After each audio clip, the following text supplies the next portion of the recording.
Il y a 5 femmes autour de la table de Mme Bertrand ce sont soir. toutes des intervenantes auprès des femmes.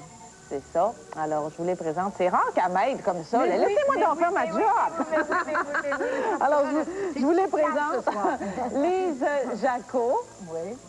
Suzanne Barbeau, André Châtel, Raymonde Lévesque et Fleurette Cloutier-Turcotte. Alors, vous êtes toutes des femmes qui travaillaient auprès des femmes de 50 ans, de ces femmes-là. Est-ce que cette pièce-là, je l'ai écrite il y a 12 ans, elle a été jouée il y a 10 ans, je pense. Et puis, est-ce que ça a vieilli? Est-ce que, ça existe encore, les femmes comme ça? Oui, beaucoup. Ça n'a pas changé? Moi, j'en vois tous les jours.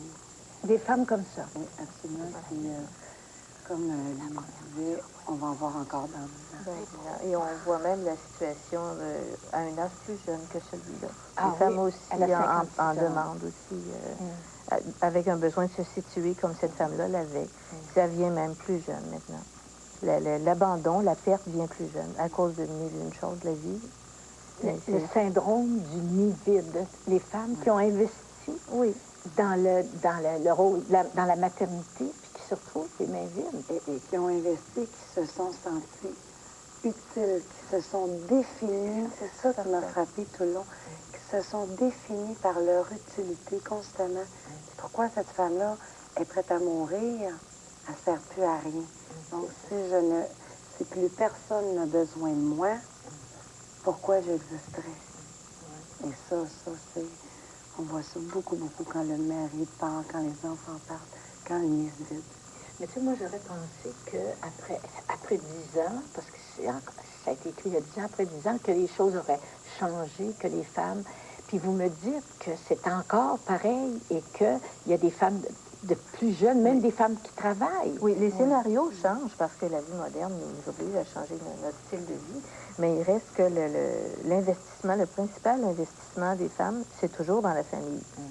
Et tant que ce sera comme ça, d'ailleurs, c'est pas mauvais en soi, là, mais il reste que si tout est mis là, quand ça n'existe plus, eh bien, elles n'ont plus rien.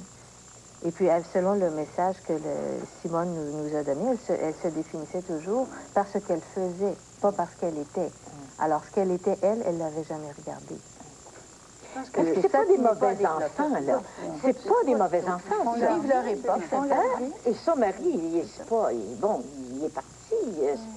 C'est pas des mauvais enfants. Non, parce que c'est aussi, je pense, des enfants qui ont été conditionnés à quelque part à ne pas écouter leur mère non plus. Je dérange-tu, là? C'est comme, elle fait vraiment passer en premier son enfant, qui est pourtant rendu adulte. Là, je te dérange-tu? Si je te dérange, tu sais, à quelque part, moi, je me dis, bien, si elle dérange, qu'est-ce que ça fait? On a le droit de déranger de temps en temps. C'est pas un péché, là. Mais elle ne donne pas cette permission-là. C'est très éloquent. Dis-moi les.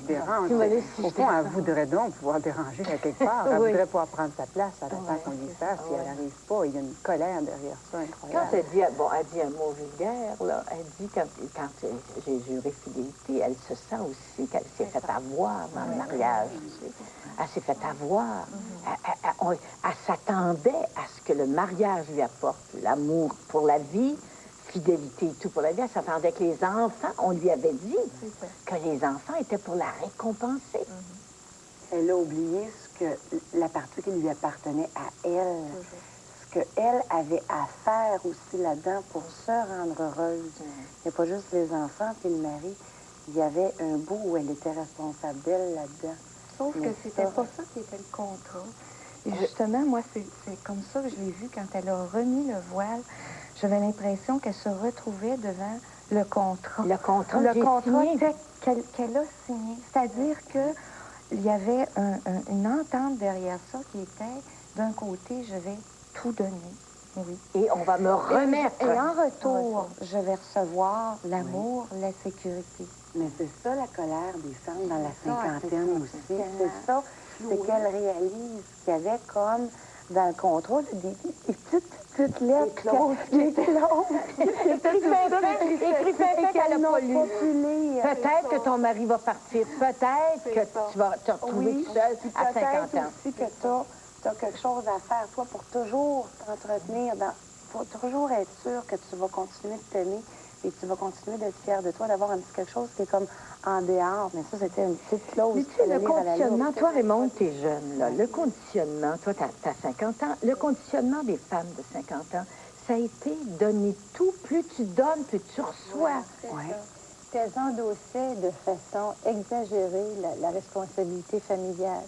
Et c'est vraiment dramatique parce qu'aujourd'hui, on ne peut pas ne pas être conscient qu'il y a au moins 40 de mariages qui se terminent par un divorce. Donc, il faut que les jeunes femmes soient conscientes de ça, puis qu'elles développent des intérêts, qu'elle ait un réseau d'amis. On voit que son réseau, qu'elle n'a pas de réseau social. Elle a absolument personne. Mais écoute, combien de femmes de ton âge, du mien, ont eu que les amis de leur mari?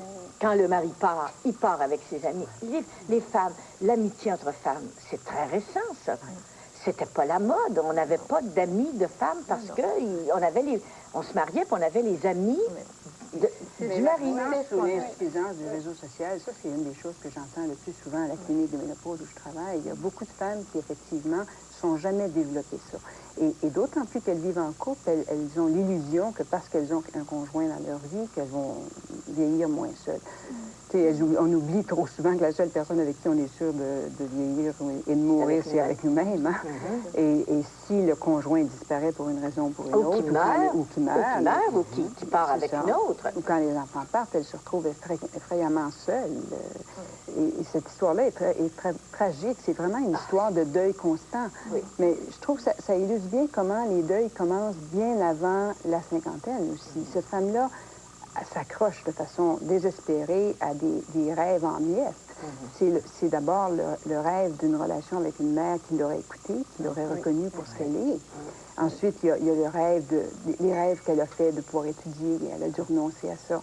Et ensuite vient la question du mari et des enfants avec beaucoup sûrement... Je voyais beaucoup réagir à ça, le fait de ces femmes de 50 ans et plus, là, qui ont dû sacrifier leurs études pour faire étudier les frères. Ça, vous avez tout dit, ça, là, c'est fréquent. C'est le début du conditionnement. Toi, tu passes en deuxième. Toi, tu es responsable du bonheur des autres, de la réussite des autres. Alors, c'est réussi, c'est grâce à toi, mais à un moment donné, il n'y a plus personne qui le dit, c'est grâce à elle. Mais le conditionnement là, des femmes, moi aussi, je suis très conditionnée. J'étais en révolte, moi, contre le conditionnement qui fait d'être jugée sur la propreté de la maison. Assez que j'ai cultivé un rouleau de poussière. J'ai vu ce que c'était, c'est très beau.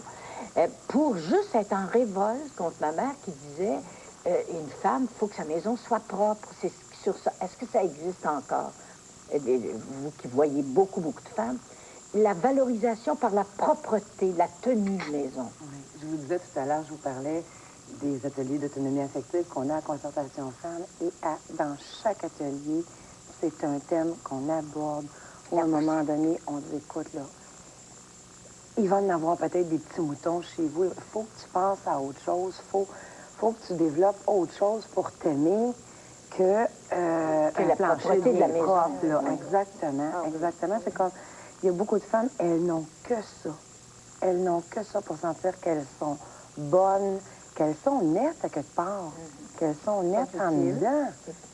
Nous, on les met même au défi. Certaines de nos intervenantes le font. La semaine prochaine... Toi, c'est à nouveau départ. Nouveau départ. La semaine prochaine, tu viens à l'atelier et tu ne fais pas ton lit ce matin-là. Il y en a qui ne sont pas capables de ne pas faire leur lit tellement c'est ancré.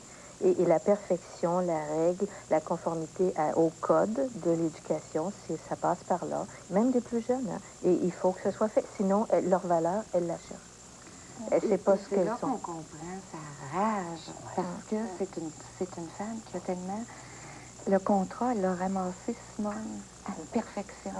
Elle l'a Elle s'est investie à 100 à la perfection. Des mères qui se dévouent pour leurs enfants, qui se donnent, ils appellent ça comme ça.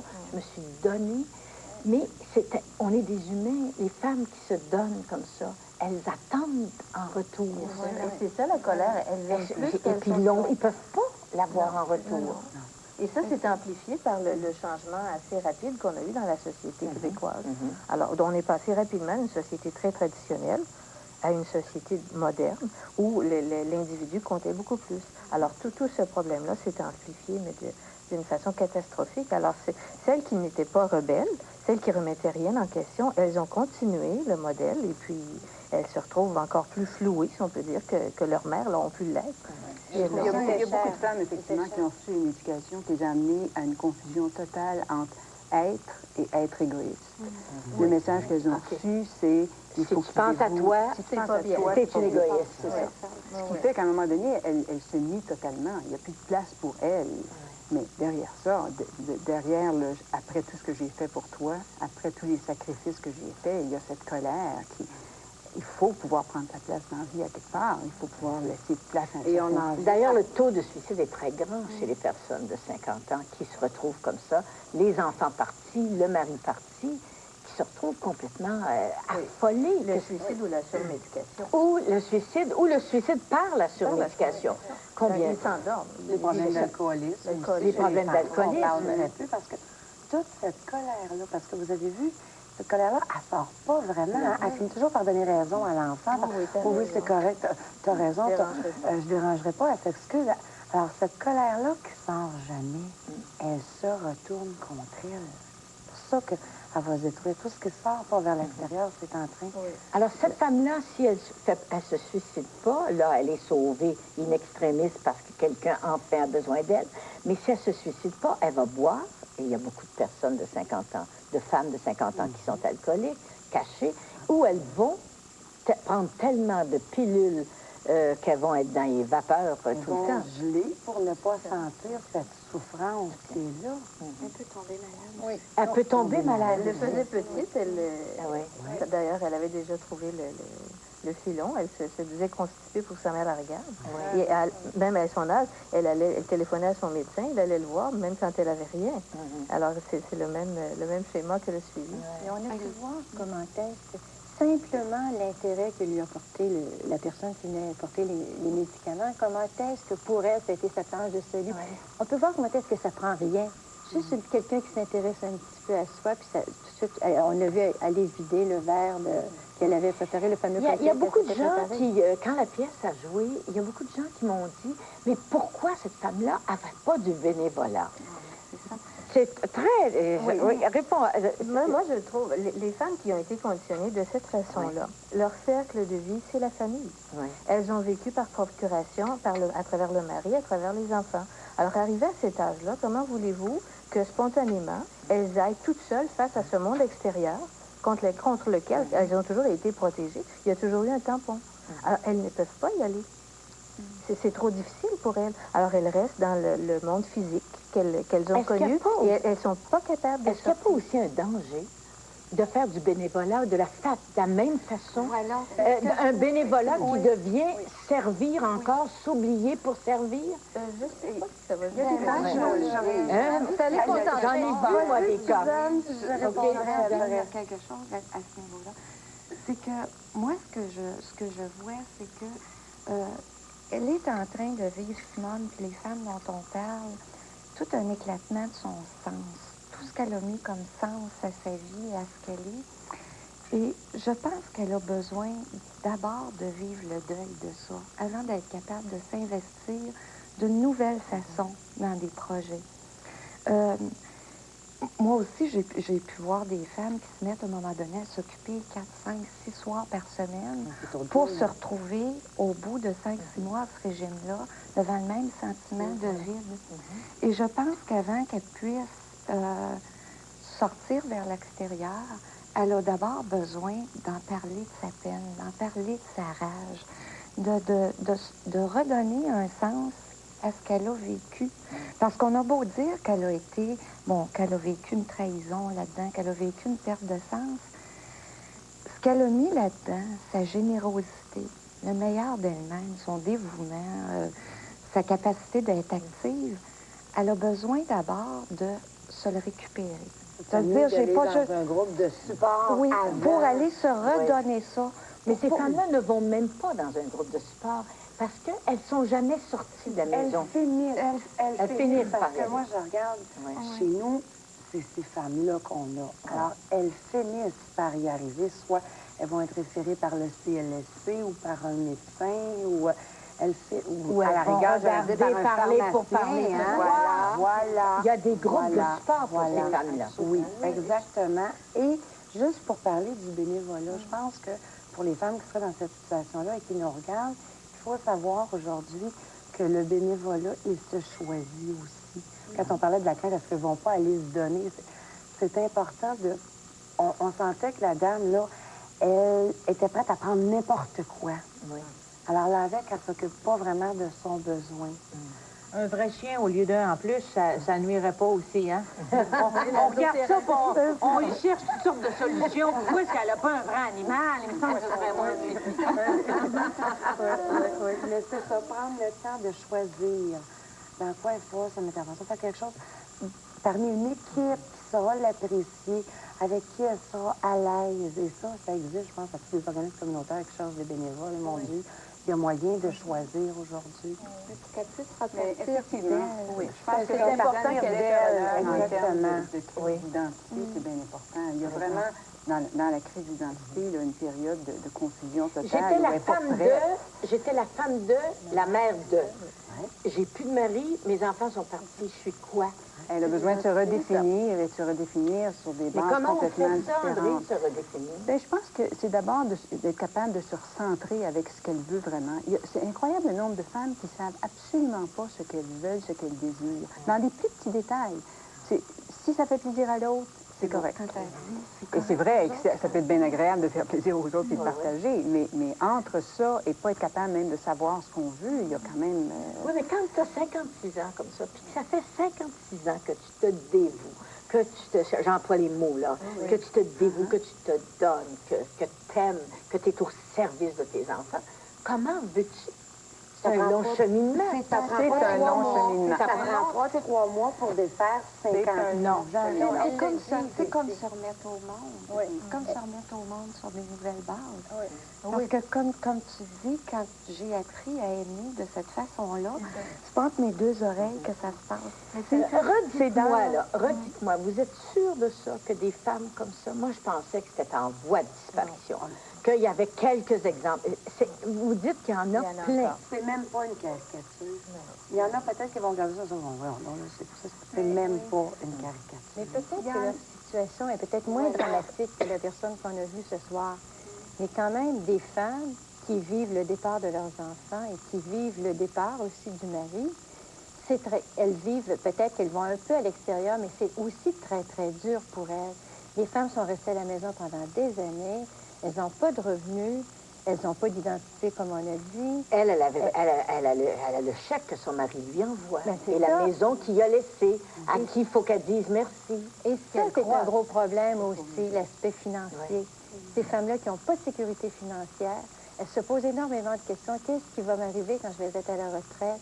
Qu'est-ce que je vais faire? Si elles veulent retourner sur le marché du travail, du travail, il n'y en a pas beaucoup de ce temps-ci. Elles retournent, mais c'est pour un travail qui est peu rémunéré. C'est le salaire minimum. Assez souvent, c'est pas suffisant. Il y a le partage du patrimoine aujourd'hui qui peut aider un peu, mais elles sont obligées de puiser dans le peu de montants qu'elles peuvent mettre de côté. Donc, c'est vraiment dramatique. Et quand on parlait de bénévolat tout à l'heure, moi, je dirais, les femmes ont besoin de se valoriser. Et si c'est à travers le bénévolat qu'elles se valorisent, bien, tant mieux, les autres en profitent aussi. Oui. Peut-être qu'un bénévolat, quand on a envie de service, si ça peut les contenter, mon Dieu, il vaut mieux ça que rester chez soi. Mais maintenant, dans les organismes, on leur présente le bénévolat comme un endroit où tester ses goûts, justement. Ce que j'aimerais quand même préciser, c'est que même si c'est vrai qu'il existe encore des femmes qui ont le fameux syndrome du nid-vide, là, chez beaucoup de femmes, ils vont avoir le même sentiment de vide, même s'ils n'ont pas eu d'enfant dans leur vie, pour d'autres raisons. Ils ont d'autres deuils à faire, le deuil de l'enfant qu'elles n'ont pas eu, par exemple, ou le deuil de ne pas avoir pu vivre en couple. Il y a cette espèce de redéfinition où elles doivent reconnecter avec elles-mêmes et trouver un autre sens à leur vie ou une autre raison de se valoriser, une autre valeur à leur vie. Mais comment on fait ça, tu sais? Quand tu as donné toute ta vie aux autres, comment veux-tu comme tu dis, te redéfinir? Est-ce qu'on ne peut pas faire ça tout seul? Non. C'est très difficile de le faire seul. On a besoin au moins d'un support de l'environnement, d'un soutien quelconque. Parfois, ça peut vouloir dire d'aller en psychothérapie, mais ça veut dire en tout cas, d'être capable, à un moment donné, de s'arrêter, de se questionner, de s'observer, d'améliorer l'espèce de conscience. De nos jours, 56 ans, c'est pas vieux. Il y a au moins 30 ans de vie. Il y a 30 ans de vie encore. Ça vaut la peine d'organiser cette femme-là. Mais non, au contraire. Moi, Mais combien de femmes, excuse-moi, combien de femmes pensent que du moment que les enfants sont partis, le mari est parti, elles n'ont plus de vie, puisqu'elles ne servent plus? Mais beaucoup de femmes. Bon, peut-être qu'il y en a chez qui ça ne durera pas, cet état-là. OK? Mais il y en a d'autres chez qui ça va durer plus longtemps. Mais ce qui est extraordinaire, c'est de voir quand même que les femmes, elles ont de la lucidité, elles ont de l'impact et elles s'aperçoivent. C'est déjà, le plus gros pas est fait, je pense, quand tu dis, là, il y a de quoi qui ne marche pas, là. Ça se peut pas que j'ai vécu juste pour eux, puis que moi, là, je ne suis plus rien. Et elles arrivent à ce constat-là. Et c'est quand elles arrivent à ce constat-là que là, elles font le premier pas. Puis savez-vous, c'est quoi le premier pas? C'est aller chercher une forme d'aide, mais en s'enlevant la peur de déranger. Combien de fois les femmes nous téléphonent, parce qu'on fait la relation d'aide au téléphone, puis là, les femmes commencent à nous expliquer, puis là, je vais vous déranger, hein, je vais... Puis on est là, on leur dit, ben non, madame, on est là pour ça. Pouvez-vous vous imaginer? On est payé pour vous écouter, puis non seulement on est payé, ça nous fait plaisir. Et c'est la même chose quand elles viennent. En tout temps, elles peuvent venir prendre juste un café, juste jaser, s'apprivoiser à ce que c'est qu'un centre de femmes. Puis ce qu'on doit vaincre en premier, c'est leur sacro-sainte peur de déranger. Alors, un coup qu'elles ont franchi ça, là, ça va. On a des choses à leur proposer, on a des activités, on a l'atelier d'autonomie affective, l'atelier de connaissance de soi. Alors, c'est par là qu'on commence. On commence par le début. Puis ensuite, là, elle apprend à connaître ses goûts, elle apprend peut-être à découvrir qu'elle aimerait ça avoir un petit travail ou bon. Alors, ça commence par le début. Moi, je suis toujours frappée quand j'entends des femmes dire c'est la première fois que je parle de ça. Elles parlent d'elles personnellement et c'est la première fois. Et souvent, c'est des femmes qui n'ont jamais eu la possibilité d'être écoutées, comme elle le dit bien dans la dramatique, et de commencer par ça, de trouver une personne qui va les écouter et qui va les accepter avec tout ce qu'elles peuvent raconter. C'est comme un point de départ. Des fois, ça se fait dans des groupes d'entraide, des fois, ça se fait avec une seule personne, mais il y a comme ce besoin, à un moment donné, d'être reconnu, à quelque part. Mais ces femmes-là, est-ce que c'est ça? Une femme comme Simone, va-t-elle chercher des... peut-être si elle regarde la télévision, elle va trouver des groupes de femmes, mais ces femmes-là sont tellement pognées dans l'oubli d'elles-mêmes qu'elles pensent qu'elles n'existent pas. Elles n'ont pas d'estime d'elles-mêmes. Mais si elle avait entendu Jeannette dire qu'il existe des ressources, je pense qu'elle aurait écouté. Je pense qu'elle aurait eu un œil nouveau, peut-être, quand le dimanche, son journal local va être dans sa boîte aux lettres. Elle va peut-être regarder et voir pour la première fois de sa vie, puis ça fait peut-être 20 ans qu'elle le reçoit, elle va voir qu'il y a des annonces, là-dedans, qu'il y a des organismes communautaires qui font paraître des petits communiqués sur différents services qu'ils offrent, différentes activités. Tant que tu n'as pas eu besoin, tu ne vois pas ce genre d'informations-là. Et là, je parle de perception sélective. Alors moi, j'ai absolument confiance en cette Simone-là, qu'elle va finir par voir quelque chose. Les enfants là-dedans, les enfants, ils sont aux prises avec une mère qui trouve un peu fatigante. Elle appelle, elle se plaint. Les enfants, souvent, ils ne le voient pas non plus. Les enfants, ils sont aux prises d'abord avec leur propre vie. C'est ça, ils ont leur vie. Dans un monde qui n'est pas nécessairement facile, ils ont leurs problèmes. C'est sûr que même s'ils aiment leur mère, ils ne vont pas être là toutes les 5 minutes. Non, aussi que c'est humain. Il n'y a rien de pire que de sentir qu'on est obligé d'aller visiter quelqu'un, même quand c'est ta mère. Il ne faut pas avoir le goût d'y aller. Absolument. Absolument. Et plus l'autre fait pitié, je pense que moins on a envie d'y aller. C'est ça. Avant Et la mère elle va encore me dire que j'appelle pas assez. Elle va encore me dire... Les enfants savent qu'est-ce que la mère va dire. Mais c'était une mère vraiment très envahissante, une mère qui téléphone à ses enfants à 11 h le soir, là. C'est vraiment dérangeant aussi. Je sais bien. Mais elle a que ça. Mais on a pu voir aussi qu'elle vivait ses ambitions à travers ses enfants. Parce que quand sa fille lui disait qu'elle avait un homme avec elle, puis elle lui demandait est-ce que c'est un médecin, est-ce qu'il est grand, est-ce qu'il est ici, elle vivait par personne interposée. Par personne interposée. Ça fait partie des deuils qu'elle a vivre. Elle a à vivre le deuil des attentes qu'elle mettait dans ses enfants. Son fils qui est homosexuel, c'est pas ce qu'elle espérait. Sa fille, elle espérait qu'il rencontre toutes ces frustrations, effectivement. Et elle a, à ce moment-là, à en faire le deuil et d'être capable de laisser les enfants vivre leur propre vie. Mais il faut qu'elle s'en trouve une. Elle n'a pas de vie comme telle. Est-ce que vous pensez que les femmes qui sont... Oubliez-vous qu'on va avoir de la visite à soir? Ah oui, c'est vrai, on a des téléphones. Alors là, mon Dieu, là, tu m'as surpris avec mes téléphones, là. Mais de ce côté-là, parce que... Ben oui.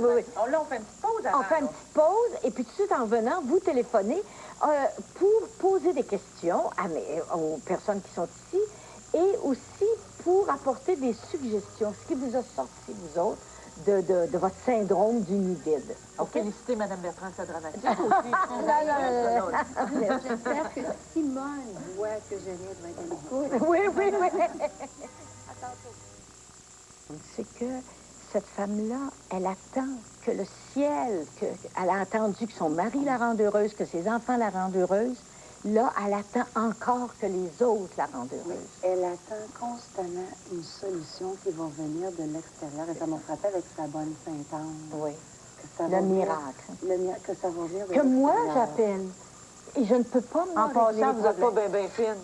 C'est ça. Et là, quand on attend comme ça, c'est qu'on n'a absolument aucun pouvoir sur notre vie. Il est placé complètement à l'extérieur de nous. Ça fait de nous des victimes. Et moi, je vous dis, c'est la garantie absolue d'une vie de malheur.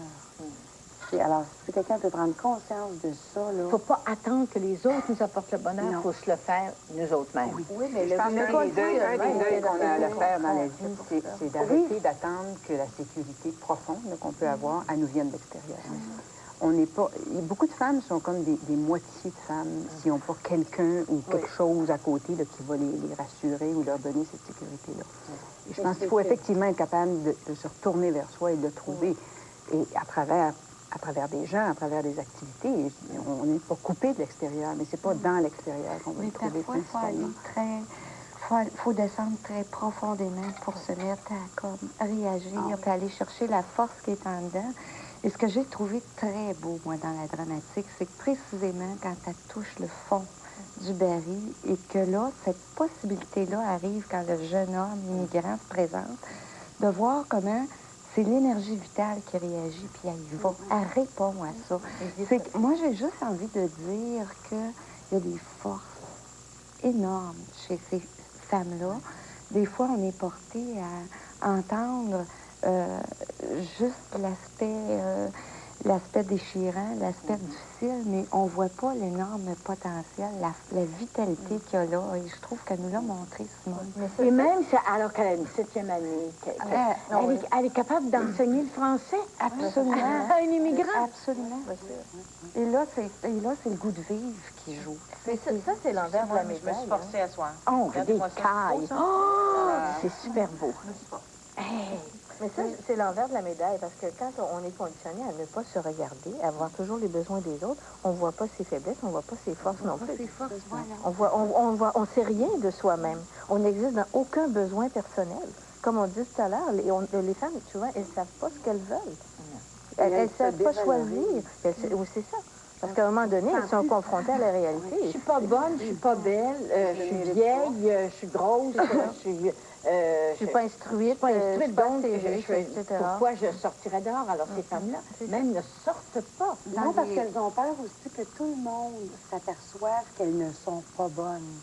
Et c'est ça que j'entends, moi. Quand on fait un petit peu un travail de valorisation avec les femmes, puis je dis, mon Dieu, tu as des belles qualités, regarde, il y a ça, il y a ça, il y a ça. Puis ce que les femmes me disent, c'est, oh non, tu me connais pas vraiment. C'est pour ça que tu dis ça, parce que si tu me connaissais vraiment, là, tu saurais que dans le fond, je suis un imposteur. Et ce que je leur dis à ce moment-là, c'est on a tout un vilain petit crapaud en dedans, tout laid, là, qu'on voudrait pas que personne voie. Moi, j'en ai un, ressources en avait un. Moi, j'en ai Même pas. Madame Bergeron en a un. On peut pas être parfaite. Parce que les femmes, pour penser qu'on vaut quelque chose, il faut être parfaite. Alors, si c'est le tout ou rien, si on n'est pas parfaite, on ne vaut rien. Si on ne vaut rien, on ne mérite pas, puis on ne va pas chercher pour nous. Puis une partie du problème aussi, c'est que pour être capable de s'affirmer, des fois, il faut être obligé de dire non à quelque chose ou de demander quelque chose. Et pour beaucoup de femmes, de dire non, c'est être agressif. Et elles confondent complètement s'affirmer et Mais être... tu sais, on nous a tellement dit qu'il fallait être Ben oui. gentille Ben et oui, douce, voilà. gentille et On douce. recherche Et l'approbation. donner moi-même, parfaite. j'ai écrit dans un livre de recettes qui s'est vendu à des millions d'exemplaires. J'ai écrit cuisiner, c'est aimer. J'ai écrit ça. Ça peut l'être. Mais faut pas oui, que mais ce soit dans mon que ça. sens, c'était cuisiner, faire à manger pour tout le monde, Faut pas c'est que aimer. ça. Je viens, j'ai pas longtemps que j'ai arrêté de faire à manger pour servir. Oui, puis Je c'est faire à manger maintenant quand ça me fait plaisir. Oui, c'est ça. C'est difficile de remettre en cause des choses qui sont ancrées aussi profondément. Parce que c'est l'identité, notre identité qu'on joue, c'est à ces choses-là. Quand en fait, elle n'est pas du tout là. C'est dans ce qu'on est, c'est pas dans ce qu'on fait. Alors, c'est un gros risque d'arrêter tout ça. Parce que c'est comme si on se coupait de soi-même. On dit, mais je suis quoi si je fais tout ça? Je vais disparaître. Et ça demande un effort terrible. Mais Je pense qu'on a des téléphones. On en prend-tu un? OK. Oui. Allô? Oui, bonsoir. Bonsoir. Bonsoir, j'appelle de Chicoutimi. OK.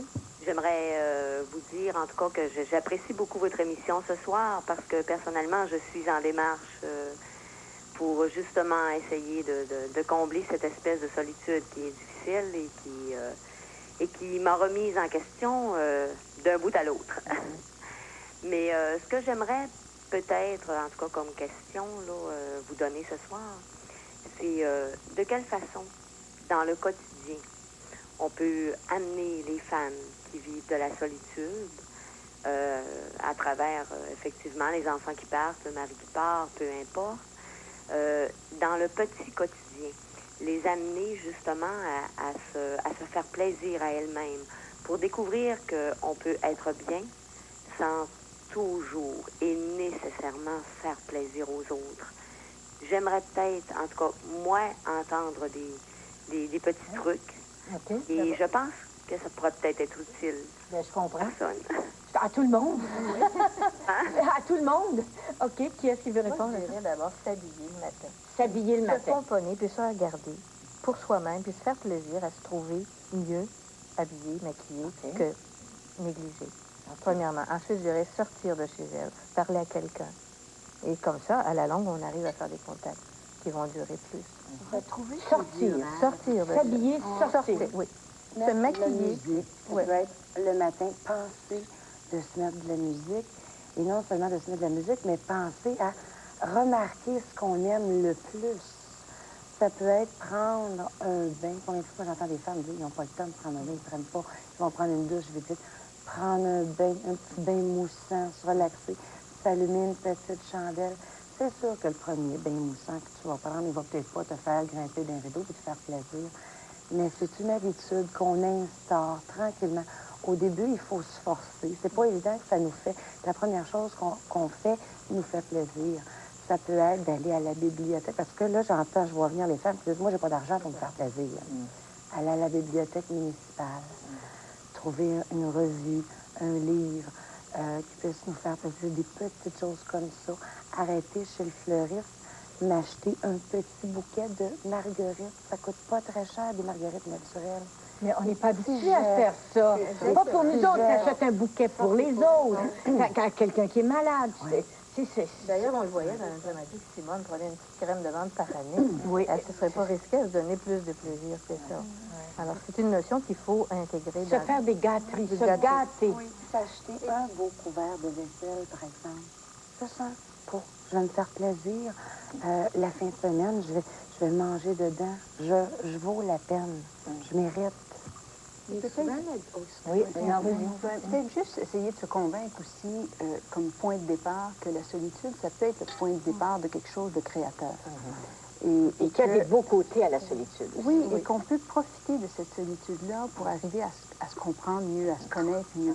Et là, bon, sans verser dans les livres de recettes, là, je pense qu'il y a des petits trucs, effectivement, où quand les femmes commencent à s'observer de façon beaucoup plus systématique, à mettre par écrit aux besoins, qu'est-ce qu'elles veulent vraiment, ou qu'est-ce que c'est dans une situation particulière. Qu'est-ce qu'elles veulent plus et qu'est-ce qu'elles veulent. Oui. Quand elles s'observent, qu'est-ce que c'est dans telle situation qui les irrite ou qui les choque ou qui leur fait plaisir, où il y a un certain nombre de réactions émotives qui sont des émotions signaux. Comme je pense que ça va aider beaucoup. On a un peu de téléphone, un autre téléphone. Merci beaucoup d'avoir appelé. Ça m'a fait plaisir. Merci. De m'avoir écouté. OK, merci. J'espère je pense qu'on a appris des affaires. Merci. Oui. Oui, bonsoir, Mme Bertrand. Oui. Bonsoir à vos compagnes. Félicitations pour la dramatique. Merci. Alors, je me suis reconnue dans cette dramatique-là. C'est moi. Oui. C'est exactement moi, du début à la fin. Ah oui. Et je suis comme la dramatique, j'ai des enfants, puis j'ai tout donné. J'ai tout fait pour eux. Pour aujourd'hui, de me sentir toujours de trop. Il me semble que je nuis à tout le monde. Il me semble que je suis... j'évite le plus possible parce que je sais que je me sens trop... Et puis la dame qui s'est appelée avant moi, là, je pense que vous avez donné les trucs qui vont me convenir, je crois. Oui. J'ai l'impression que ça va m'aider beaucoup. Mais est-ce que les premiers nouveaux départs, est-ce que ça existe un peu partout, ça? L'association? Oui, on a des centres dans plusieurs villes du Québec. Je ne sais pas d'où elle est, cette dame-là, mais on en a à... Rimouski, t'as dit que c'était? De Québec. De Québec. Oui, on en a un centre à Québec. Oui? Oui. À Chicoutimi aussi, à Trois-Rivières, Drummondville, Outaouais, dans plusieurs des principales villes. Bon, alors... Raymond veut te parler. Oui, je voulais vous dire qu'à Québec, il y a aussi 2 ou 3 centres de femmes. Oui? Ça vaudrait la peine de téléphoner pour vous informer, pour savoir si elles ont des ateliers d'autonomie affective. Sûrement qu'elles en ont. Ça peut aussi être un bon début pour vous. Oui, mais vous savez, il y a beaucoup de facteurs qui entrent en ligne de compte. Oh oui. Lorsqu'on est assez éloigné, disons, qu'on ne peut pas se rendre... comment je vous dirais? On ne peut pas se rendre parce qu'il n'y a pas de système d'autobus. Mais des fois, il y a du covoiturage dans votre région. C'est ça. Ensuite, beaucoup de facteurs. Puis, il y a toujours l'argent aussi. Il y a toujours... c'est toujours... il y aurait des choses comme des quilles, des jeux, mais c'est toujours, quand on n'a pas beaucoup d'argent, ben là, on peut pas... La plupart des activités dans les centres de femmes c'est gratuit. Oui. Et puis, si vous exprimez votre besoin, puis ils sont très conscients à Québec aussi du problème de transport. Alors, vous vous demandez s'il y a une dame qui serait dans le coin. Vous allez juste voir une première fois ce qu'elles ont à offrir. Vous vous apprivoisez doucement à qu'est-ce qu'elles ont l'air, ces femmes-là. Est-ce que je me sentirais bien? C'est un début. Bon, en tous les cas, je vous remercie. Je vous remercie infiniment de m'avoir écouté. Il faut prendre les choses une par une. Commencer, téléphoner d'abord, point. Téléphoner. Et voir après. On décide après le téléphone. C'est ça. Le premier pas, c'est de téléphoner dans les centres de femmes. Après ça, voir si on veut y aller, s'organiser pour y aller. Puis vous en avez déjà fait un premier pas. Vous avez téléphoné ce soir. Et ça, je pense que vous pouvez vous coucher ce soir et être très fier. Votre premier pas, il est déjà fait. Ah oui, ah oui. C'est important que vous... Ça m'a fait du bien de constater que je ne suis pas la seule. Non, madame. Que seulement la dramatique, même là, je peux vous dire qu'au tout dernier, là, lorsqu'elle a tenté quelque chose, j'ai fait aussi, moi. Je l'ai fait aussi. Et je voudrais rajouter une dernière chose. Vous savez, c'est important de se rendre compte, parfois, comme Simone, lorsqu'elle veut mourir, OK? Que souvent, c'est pas vrai qu'on veut mourir dans notre corps. Mais c'est souvent une partie de nous qui veut mourir pour pouvoir passer à autre chose. On veut que la souffrance arrête. Exactement. Alors, c'est pas vrai qu'on est obligé de mourir dans notre corps pour qu'il y ait quelque chose qui se passe. Mais oui, il y a des parties de nous qui peuvent mourir et il y a des gens qui sont là et qui vont vous aider en quelque sorte à mourir à quelque chose pour renaître à autre chose. Il y a de l'aide. On voit ce miracle-là à tous les jours. Il y a de l'aide partout. Je crois. Alors, je vous remercie infiniment. Merci d'avoir appelé. mon Dieu, ça confirme, c'est ça, ça confirme. C'est important qu'elles puissent rencontrer quelqu'un, parler de leurs problèmes, quelqu'un qui va les écouter, qui va les comprendre, qui va les aider à se réorienter. C'est important qu'elles trouvent des activités auxquelles se greffent des personnes.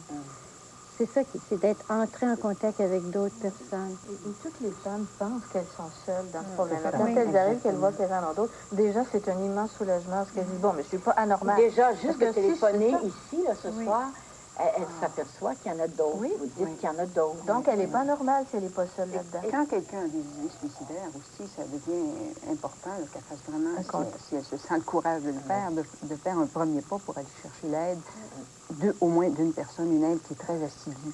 Les gens ont encore, et ça change heureusement. Il y a des centres de prévention du Il y a des suicide centres de aussi. prévention. À Québec, il y en a, il y a les CLSC. Il y a les CLSC aussi où ils peuvent consulter comme premier Mais pas. moi, je comprends, par exemple, que les femmes qui ont été très, très isolées dans leur rôle de mère de famille et d'épouse n'ont pas...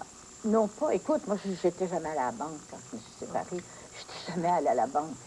Je comprends très bien ça, qu'on puisse complètement se dévouer puis ne pas avoir d'amis, ne pas... Elles n'ont pas besoin. Elles n'ont pas besoin. Elles ont la maternité qui leur suffit. Mais quand ça arrête, quand les enfants partent et que le mal part, bien là, il n'y a plus rien.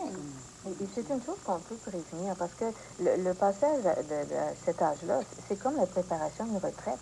Un homme, par exemple, qui pense uniquement à son travail, s'il arrive en retraite, il tombe. C'est la chute libre. Et c'est la même chose pour les femmes. Il faut, disons, se donner bien aux enfants puis faire ce qu'on a à faire dans ce domaine-là, mais toujours garder une partie pour soi pour que, quand ce moment-là arrivera, on ne sera pas démunis. On ait déjà une plateforme d'où partir pour continuer Et je pense davantage. que ce soir, on fait une espèce de prévention. Les jeunes femmes qui nous écoutent, qui veulent tout donner, tout mettre leurs œufs dans le même panier pour les enfants, ben, il faut qu'elles pensent à elles, parce que c'est pas quand les enfants seront partis. Et si elles quand vient le moment d'aller chercher de l'aide, il y a des femmes qui se laissent arrêter par cette même idée, je vais déranger. J'entends des femmes dire, il y en a qui sont plus mal prises que moi, j'ai longtemps laissé tomber. Et c'est vu souvent comme un signe de faiblesse. Comme elles ont été habituées à prendre plein de responsabilités sur leurs épaules et dire, bon, faut que je fasse mon devoir, faut que je fonce.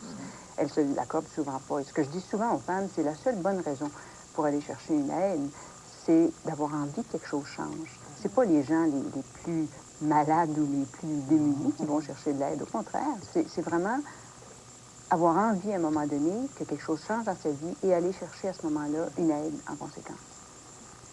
Et apprendre à recevoir aussi. Oui. Apprendre à recevoir. Apprendre à recevoir. Bon, Moi, ça, je constate c'est un autre... ça dans les ateliers d'autonomie affective.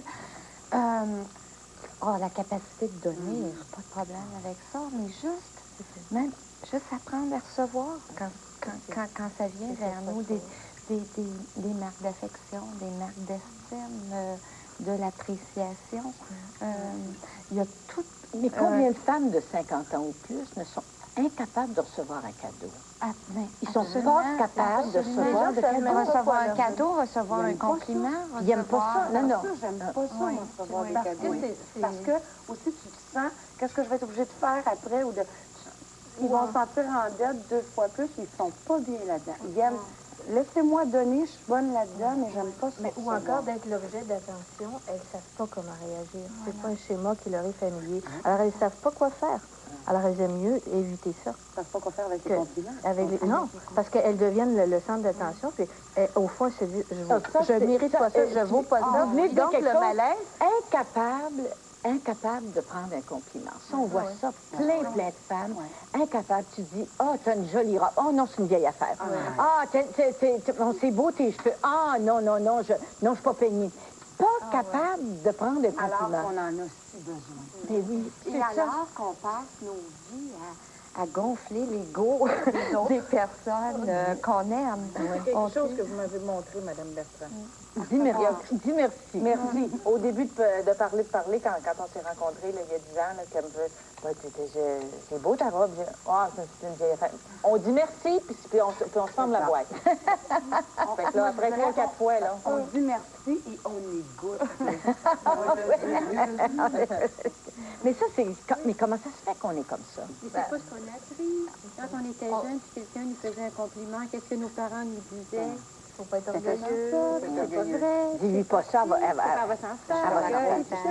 Alors, on nous redemande plus tard d'apprécier les compliments quand on a appris le contraire. Ou encore, on pousse ça la subtilité, on dit, oh, t'es gentille de me le dire. Moi, je dis ça. Ah, t'es gentille de me le dire. Attention, on dit ça. On dit qu'on est conditionné. On prend un autre téléphone. Tu me le diras après? Oui. OK, parce que le téléphone sonne. Oui. Oui. Bonsoir. Bonsoir. Oui. Moi, j'appelle concernant ma mère qui vit un peu la situation. Puis, je sais que Raymond, tantôt, elle a parlé des gens là, qui s'attendent de trop, qui dérangent. Moi, j'aimerais ça avoir des outils pour l'aider là-dedans, dans ce domaine-là, qui se sentent souvent de trop ou bien qui dérangent. Demandez-lui donc, maman, qu'est-ce qui se passe? Qu'est-ce qui se passerait si tu me dérangeais? Qu'est-ce qui se passerait si tu me dérangeais? Qu'est-ce qui se passerait, maman, si tu me dérangerais? Est-ce que ça serait très grave? Est-ce que le monde s'arrêterait de tourner? Laissez-la répondre à ça pour l'amener peut-être à prendre, à faire une prise de conscience et à voir que, somme toute, elle peut avoir le droit de déranger.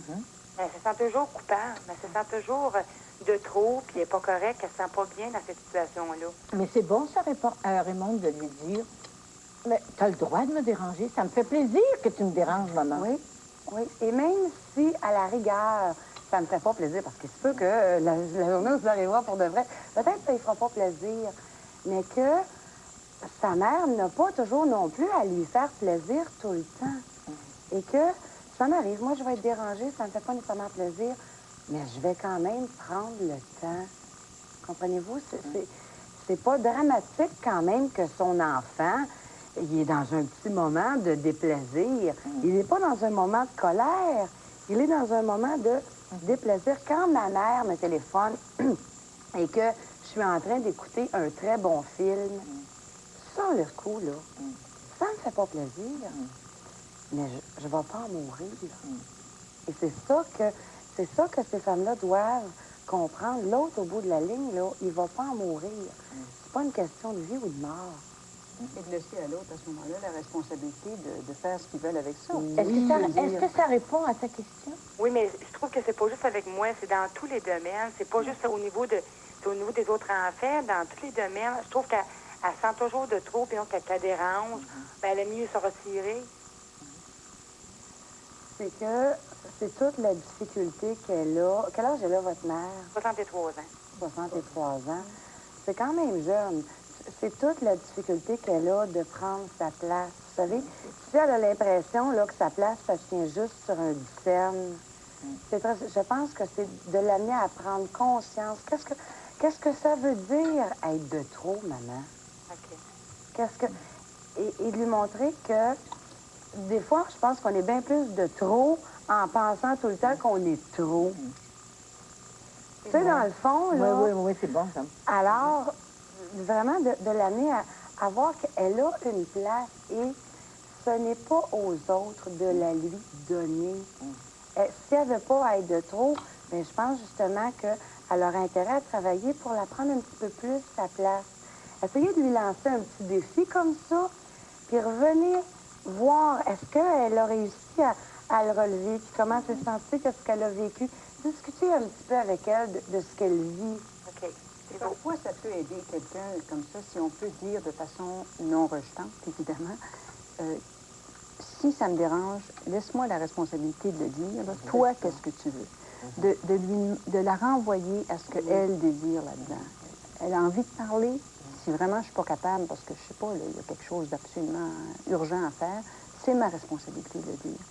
Et évidemment, la façon dont on va le dire va être importante. Mais il y a des façons, des moyens de dire à quelqu'un, de l'amener à prendre conscience à ce moment-là de ce qu'elle veut et de ce que moi, ce que je garde comme pouvoir là-dedans. Et déranger une fois, ça n'est pas déranger toujours. Ben non, c'est ça.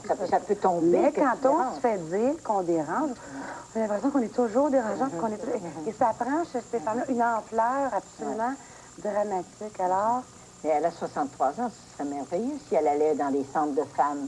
bien sûr, on Qu'elle a... s'occupe Mais à oui, autre chose. Oui, mais oui, qu'elle s'occupe de mais ça. oui. Merci d'avoir appelé. On va prendre un autre appel. Merci. OK, un autre appel. Oui, bonsoir. Bonsoir. Je pense aussi que ça peut arriver que, comme parents là, ou comme mère, on devienne dérangeant un peu. Là. Si on est trop demandant, je pense, si on quête là, l'affection des enfants ou qu'on se sent toujours rien, puis qu'on a vraiment tout le temps besoin, on peut devenir, à un moment donné, accaparant. Là. Oui, oui. Ça, c'est peut-être à penser et à réfléchir aussi là-dessus. Là.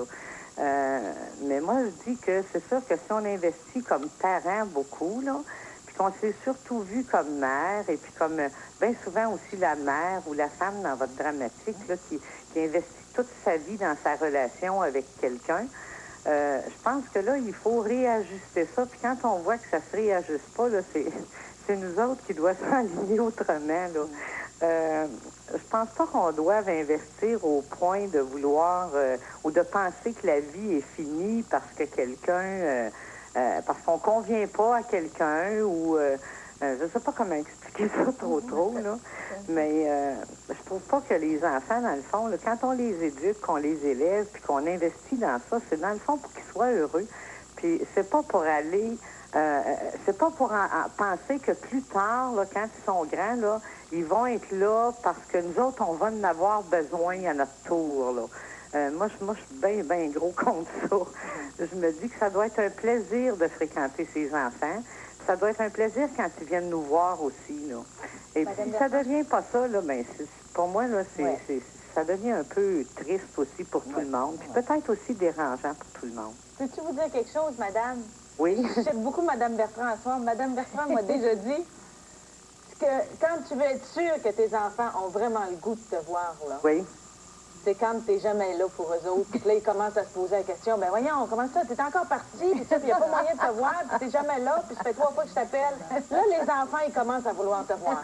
Bien, ça a du bon sens. Quand t'as une vie à l'extérieur. Ça devient aussi un plaisir pour les enfants, ça devient un plaisir pour les petits-enfants quand on s'en occupe avec plaisir, je dirais, là, mais pas par un besoin, là, que...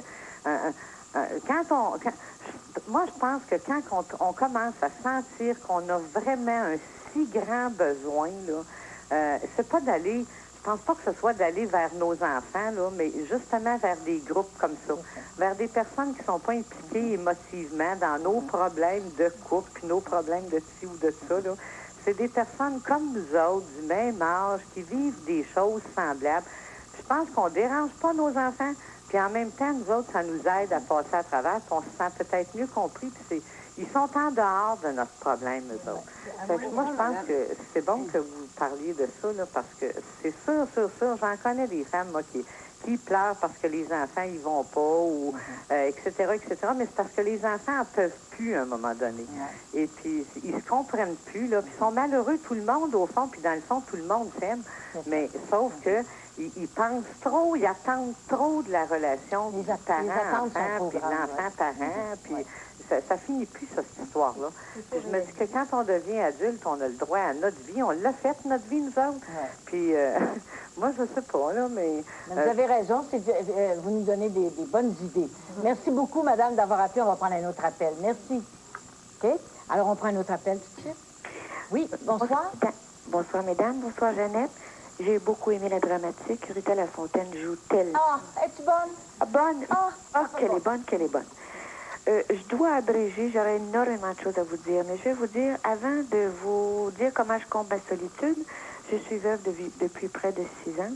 J'ai touché le fond à cause de la peine d'avoir perdu mon mari par le décès.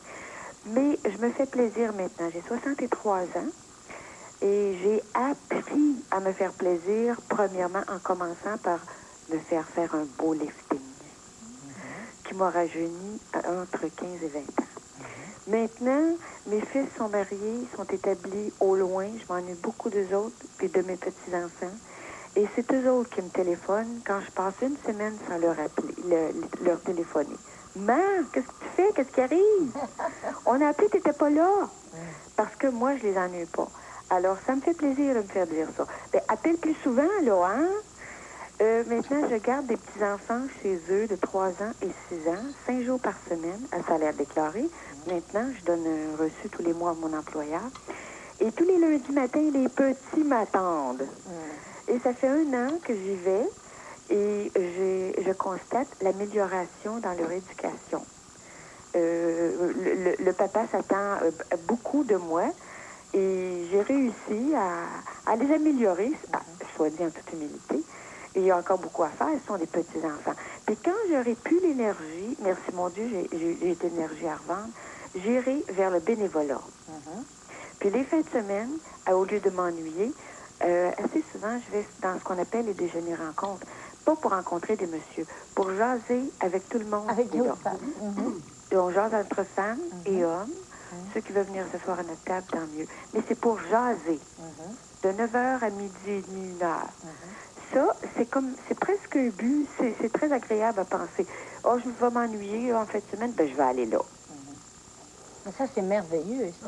C'est merveilleux. Bon, par exemple, les femmes qui disent, je peux pas travailler parce que je suis trop vieille ou tout ça. Il y a tous ces systèmes de garderie à domicile et de garderie où tu as un salaire et où si tu aimes les enfants, tu es comblé. Mais Jeannette, dans les journaux, tous les journaux locaux, ils demandent continuellement, toutes les semaines, des gardiennes, souvent à temps partiel. Oui, de plus en plus, il va y avoir du travail pour les femmes de ce genre-là. Mais il y a beaucoup de femmes qui disent, j'ai donné, j'ai élevé mes enfants, je ne veux pas recommencer. Mais moi, je le vois pas comme ça. C'est que je m'ennuie tellement de mes enfants et de mes petits-enfants. Moi, c'est comblé comme ça. Les enfants m'attendent. Vous avez beaucoup Ils plus... m'aiment, ils me le démontrent, ils me le disent. J'ai l'impression qu'en regardant, vous avez beaucoup plus l'impression d'aller chercher que de donner, hein? Non, je donne. Oui, mais vous allez chercher pour vous. Mais vous recevez aussi. C'est quelque chose que vous aimez. C'est un échange. C'est ça. C'est un échange pur et simple. Et ça fait plaisir. Oh, je donne, c'est sûr. Mais c'est tellement agréable de donner. Oui. Mais de recevoir aussi. Oh, oui, oui. Inquiétez-vous pas. Maintenant, je me garde. OK, merci beaucoup, madame. Merci, au revoir. Merci, mais c'est merveilleux, ça, cette avenue-là. Tu sais, les femmes disent, oh, où est-ce que je vais aller travailler? Mais il y a ça. Là, j'en entends qui vont dire, oui, mais moi, là, j'ai plus la patience. Mais il y a autre chose. Mais il y a autre chose. Voilà, il y a autre chose. Oui, il y a autre chose. Si on prend un autre appel. Oui. Bonsoir. Bonsoir. J'ai 35 ans, Madame Bertrand. Je vous félicite pour vos dramatiques, autant celle de la semaine passée que cette semaine. Merci. Il en reste 2 autres. Ça me fait bien plaisir. Je les écoute toutes. Moi, ça fait 2 ans que mon mari m'a quitté. J'ai atteint le bas fond. J'ai fait des crises de panique, ce que je n'avais jamais fait de ma vie. J'adore vos intervenantes parce que moi-même, j'ai été et je suis toujours en thérapie au besoin présentement. Ça fait 3 mois que je fais plus de crise de panique. Puis le truc que j'aimerais apporter aux madames, parce que pensiez que c'était juste à 50 ans, là, j'en ai 35 présentement. Le truc qui m'a beaucoup aidé, moi, c'est ma thérapeute qui me l'a suggéré, c'est d'écrire mes émotions. Au fur et à mesure que je les vis beaucoup. Puis le deuxième truc que j'aimerais apporter, parce que l'enfer, là, c'est que tu dis, j'ai rien à faire demain. Qu'est-ce que je fais de ma peau, là? Je m'ennuie, je suis seule, c'est long.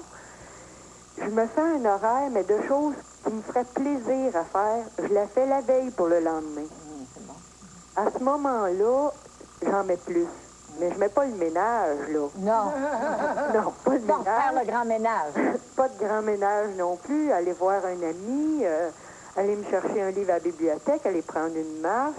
Faire un téléphone à un ami. Des fois, juste parler, puis donner de l'écoute aussi, ça fait du bien. C'est important, là. Raymond, 10 petits buts. Pas des grands buts, des petits buts chaque jour. Des petits buts qui font du sens. Oui, parce que si on se met des trop gros buts, on n'y arrivera pas. Alors, on se met en échec et on se redévalorise. Alors, c'est génial, des petits buts à tous les jours. Des petits buts, vous avez raison, parce que comme ça ça fait seulement 2 mois ou 3 mois que j'ai pas fait de crise de panique. J'ai toujours peur que si je me mets quelque chose de trop élevé, je vais en faire une. Puis ça, c'est l'enfer, hyperventilation, on étouffe, on manque d'air, on perd connaissance, là, fait que... C'est des petits buts qui partent d'elles-mêmes. C'est pas des programmes qui sont nécessairement fixés avec des normes extérieures. C'est elle, qu'est-ce qu'elle a envie de faire. Qu'est-ce que j'ai envie de faire aujourd'hui? C'est comme ça que, d'ailleurs, que je me suis mis à la peinture à l'huile. Je pensais pas que j'avais ce talent-là. Ça m'a valorisé moi-même. J'ai beaucoup aimé ça. Puis je veux dire à vos madames qui sont autour de la table, continuez. Moi, c'est une madame comme ça qui m'a aidée. J'ai fait de la thérapie individuelle, j'ai fait de la thérapie de groupe, puis je les embrasse, je lève mon chapeau à ces femmes-là. Ils ont du cœur, puis ils ont beaucoup d'amour à donner. Merci beaucoup d'avoir appelé. Ça nous donne bien du pep. Merci beaucoup. Bonsoir. Merci. OK, on prend un autre appel. Oui, bonsoir. Bonsoir, j'ai bien aimé votre dramatique, puis c'est exactement ce que je suis. Je m'appelle Monique, mais en réalité, je m'appelle peut-être Simone. Mais moi aussi, j'ai voulu, dans le temps, me suicider parce que je me disais, peut-être que je prends trop de place, puis si moi, je partirais, peut-être que les enfants, ils seraient plus heureux, puis ces affaires-là. Dans le fond, c'est un cri qu'on a donné, puis à ce moment-là, j'avais écrit deux poèmes. J'avais écrit « J'ai aimé en être malade, on m'a raconté des salades, j'avais tant donné et partagé, je n'ai rien ou presque récolté. Je pleure, je ne peux m'arrêter, toutes ces larmes versées. Je veux la paix, la tranquillité, tout vient me bouleverser. J'ai passé la moitié de ma vie à mettre du baume sur ma vie. J'ai donné à mon mari et à mes enfants de l'amour à plein et beaucoup d'encouragement.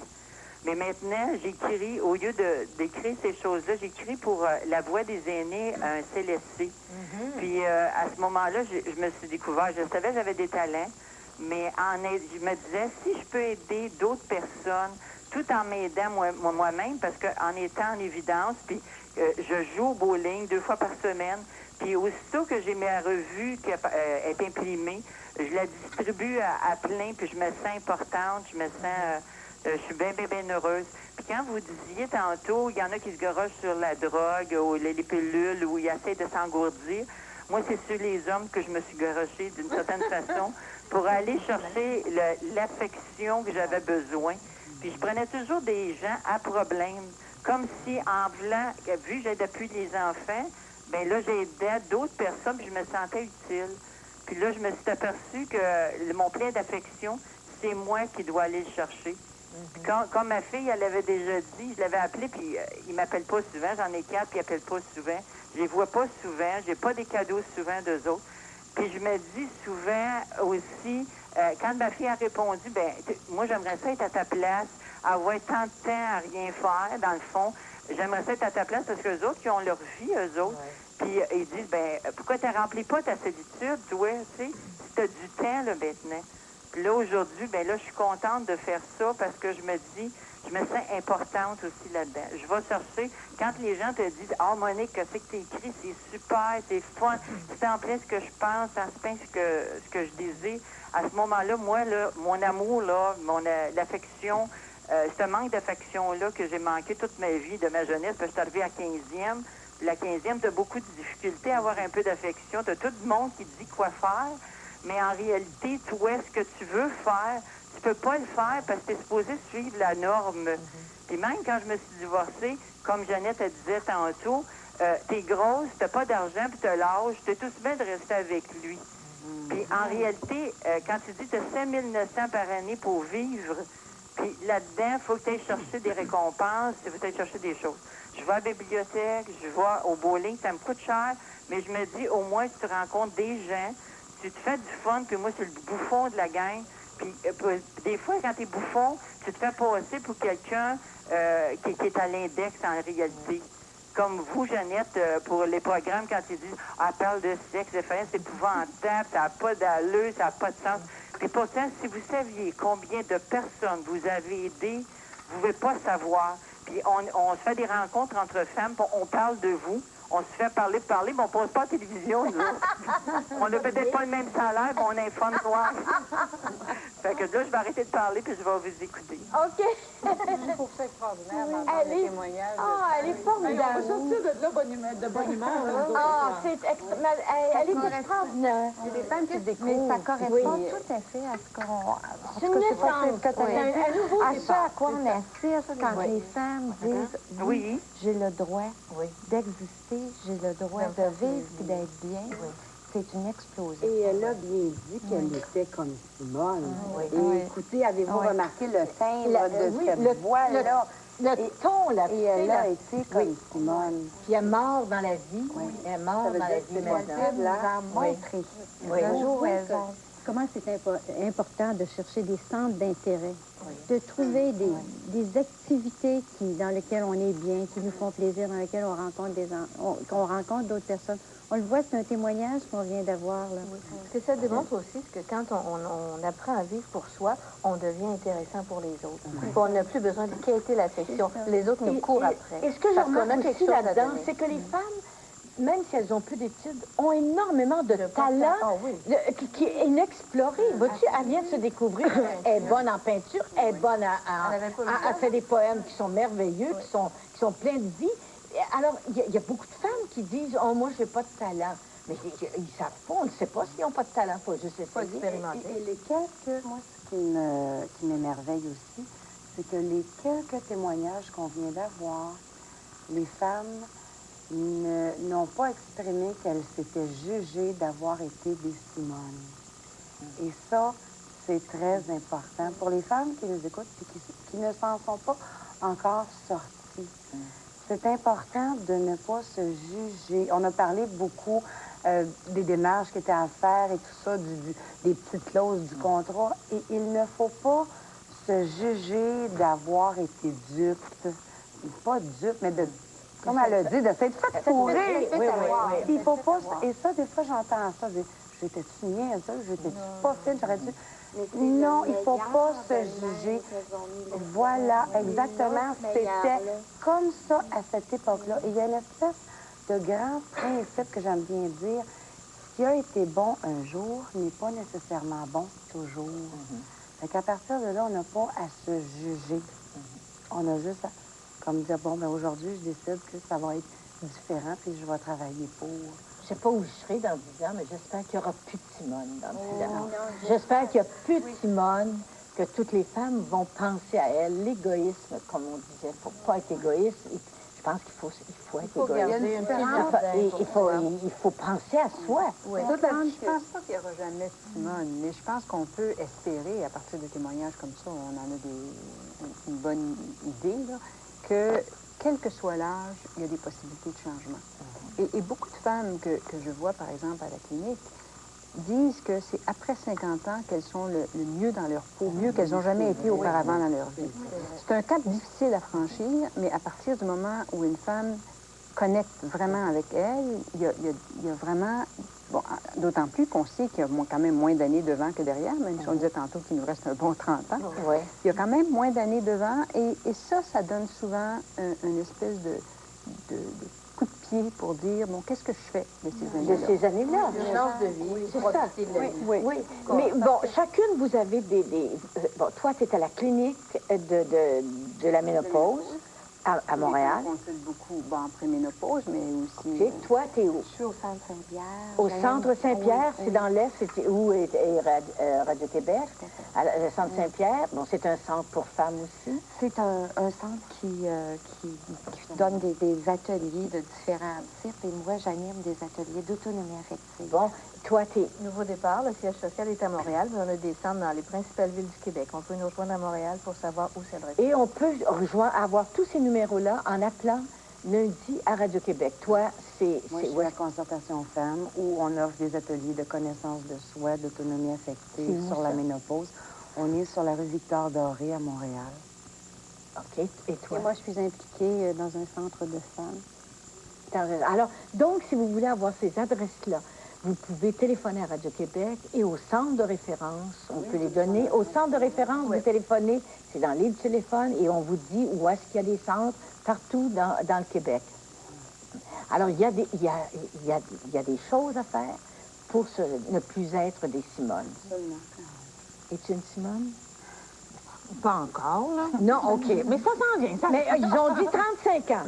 Ils ont dit 30... On peut... Si on ne prévoit pas, si on n'est pas capable de penser sa vie à moyen et long terme, on risque fort d'en être. Voilà. Oui, hein, si on... Il faut se projeter dans l'avenir à partir du moment où on commence à avoir une vie.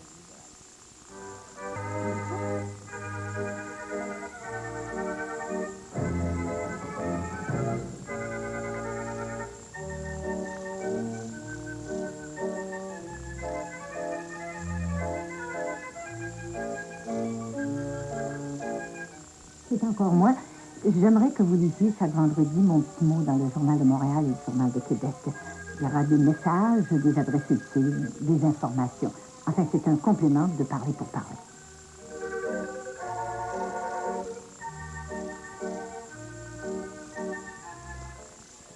La semaine prochaine, avec un grand A à 21h, ainsi que Parler pour parler à 22h30, démontre comment les relations mère-fille peuvent parfois être très complexes.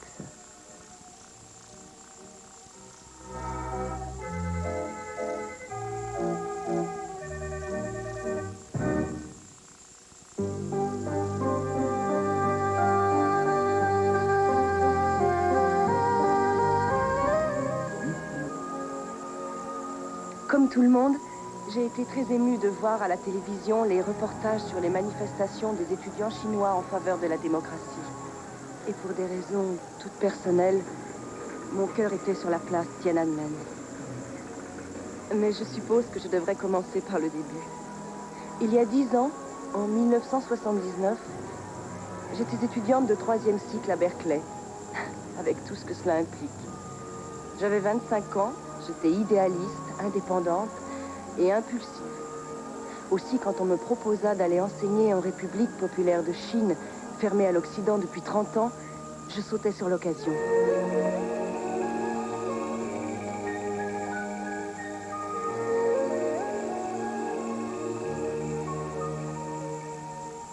L'université de Changsha avait fait faire 1500 km à mon assistante Anne pour m'accueillir à Pékin. Pour elle aussi, c'était un premier séjour dans la capitale. Alors, naturellement, nous avons visité la ville. Partout, nous avions sous les yeux des signes de la nouvelle politique de modernisation de Deng Xiaoping. Nous avons même vu le mur de la démocratie, où les gens collaient des affiches pour exprimer leurs opinions politiques, et d'autres gens y répondaient avec d'autres affiches. Mais j'étais impatiente d'arriver à Changsha pour commencer ma nouvelle vie. Changsha se trouve dans la province éloignée de Hunan, qui est surtout connue pour être le lieu de naissance de Mao Tse-tung. C'était là que j'allais vivre et enseigner pendant 2 ans. Un de mes rêves se réalisait. J'allais connaître la vraie Chine par moi-même.